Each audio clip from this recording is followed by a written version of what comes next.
इस शैक्षिक चर्चा में आपका स्वागत है। आज हम इतिहास के एक ऐसे पन्ने को पलटेंगे जिसने सचमुच दुनिया का नक्शा ही बदल कर रख दिया।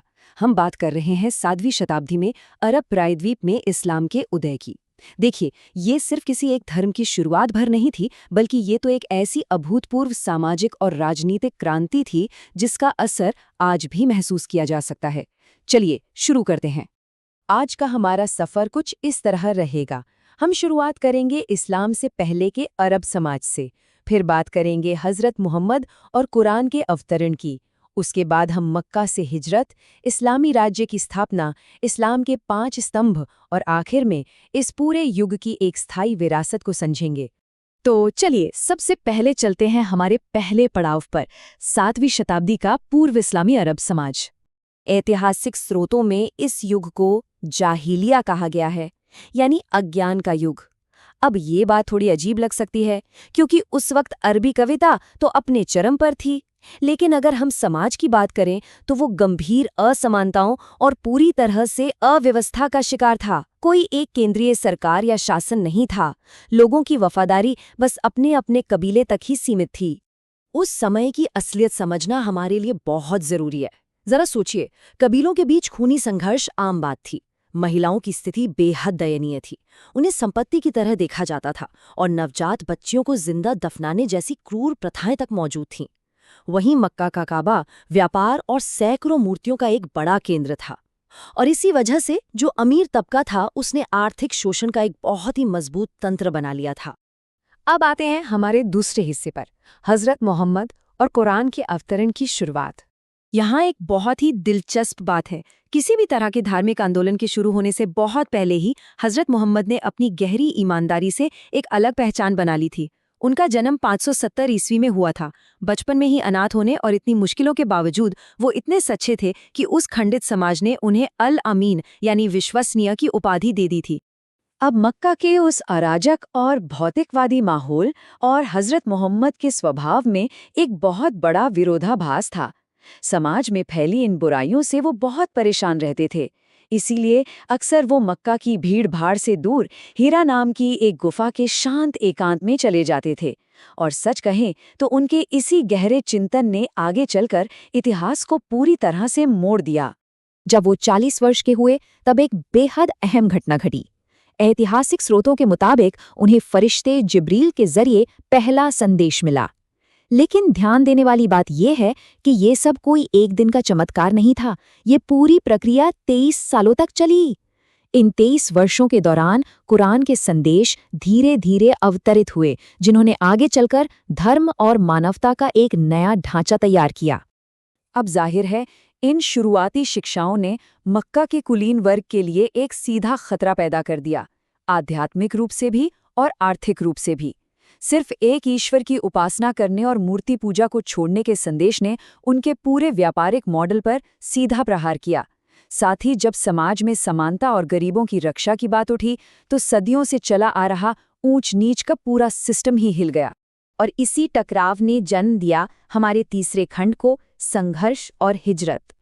यहाँ से घटनाओं की रफ्तार अचानक बहुत तेज हो जाती है। इस टाइमलाइन को देखिए। 570 ईस्वी में जन्म के बाद हम सीधा 622 में एक मजबूर प्रवास देखते हैं और फिर उसके मात्र 8 साल बाद 630 में मक्का पर एक ऐतिहासिक विजय। ये वो कुछ साल हैं जो इतिहास के सबसे अभूतपूर्व बदलावों के गवाह बने। जब मक्का में उत्पीड़न अपनी चरम सीमा पार कर गया तो 622 ईस्वी में हज़रत मोहम्मद और उनके अनुयायियों को मक्का छोड़कर मदीना जाना पड़ा। इतिहास में इसी प्रवास को हिजरत कहा जाता है। ये घटना कोई मामूली बात नहीं थी। ये ऐतिहासिक रूप से इतनी अहम है कि इस्लामी कैलेंडर की शुरुआत ही इसी साल से होती है, क्योंकि दरअसल यहीं से एक बिल्कुल नए समाज की नींव पड़ी थी। अब हम पहुंचते हैं चौथे हिस्से पर, मदीना में इस्लामी राज्य की स्थापना और विजय।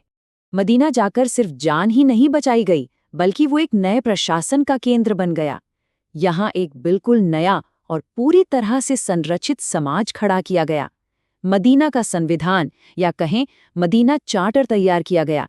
इसके जरिए अलग अलग धर्मों और कबीलों के बीच शांति स्थापित की गई और सबको एक कानूनी ढांचे के तहत अधिकार और कर्तव्य दिए गए। यह अपने आप में उस वक्त की एक बहुत बड़ी क्रांति थी। इसके बाद आता है साल 630 ईस्वी, जब उनकी मक्का में विजयी वापसी हुई। लेकिन यहाँ एक बहुत दिलचस्प बात है। उस दौर की जो आम कबीलाई परंपराएं थी, जहाँ बदला लेना सबसे जरूरी माना जाता था, उसके बिल्कुल उलट यहाँ कोई खून खराबा या प्रतिशोध नहीं हुआ। ऐतिहासिक रिकॉर्ड बताते हैं कि पुराने दुश्मनों को पूरी तरह से माफ कर दिया गया और काबा से सभी मूर्तियों को हटाकर उसे वापस एक ईश्वर की उपासना का केंद्र बना दिया गया। चलिए अब बात करते हैं हमारे 5वें खंड की, इस्लाम के 5 बुनियादी स्तंभ। ये 5 स्तंभ सिर्फ कुछ धार्मिक अनुष्ठान भर नहीं है, बल्कि अगर आप ध्यान से देखें तो ये एक समान और न्यायपूर्ण समाज बनाने के मजबूत तरीके हैं। कलमा इसका वैचारिक आधार है। नमाज इंसान की रोजमर्रा की जिंदगी में एक अनुशासन लाती है। रोजा आत्मसंयम और सब्र सिखाता है। और इनमें सबसे खास है ज़कात, यानी अपनी कमाई का एक तय हिस्सा दान करना। ये सीधे तौर पर संपत्ति के पुनर्वितरण और आर्थिक न्याय को सुनिश्चित करता है। और अंत में हज, जो दुनिया भर के लोगों को एक साथ लाकर वैश्विक एकता का प्रतीक बनता है।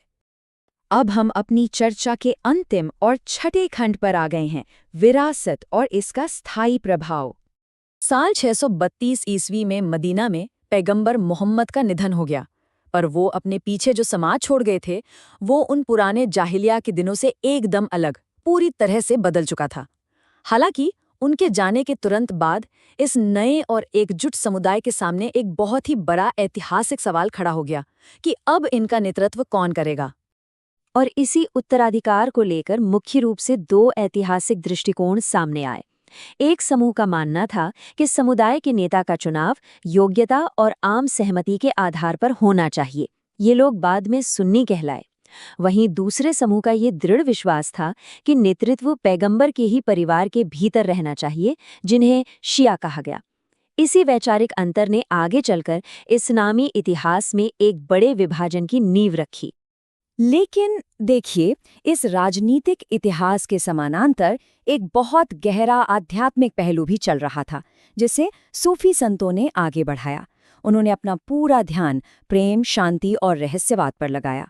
अगर हम भारत जैसे देशों की बात करें तो ख्वाजा मोइनुद्दीन चिश्ती जैसे महान संतों ने सहिष्णुता पर इतना जोर दिया, जिसने ऐतिहासिक रूप से हिंदू और मुस्लिम संस्कृतियों के बीच एकता का एक बेहद खूबसूरत पुल बनाने का काम किया। तो 7वीं सदी के अरब के उन रेतीले तूफानों के बीच से उठी ये आवाज़ आज भी खामोश नहीं हुई है। इतिहास कभी भी सिर्फ बीती हुई बात नहीं होता। आज की इस चर्चा को खत्म करते हुए हमें इस बात पर जरूर विचार करना चाहिए कि एक न्यायपूर्ण समाज के लिए उस समय जो समानता और सामाजिक न्याय के सिद्धांत तय किए गए थे, वो आज की इस आधुनिक दुनिया को और हमारे आज के सामाजिक ताने बाने को किस तरह से प्रभावित कर रहे हैं। इस बारे में सोचिएगा जरूर।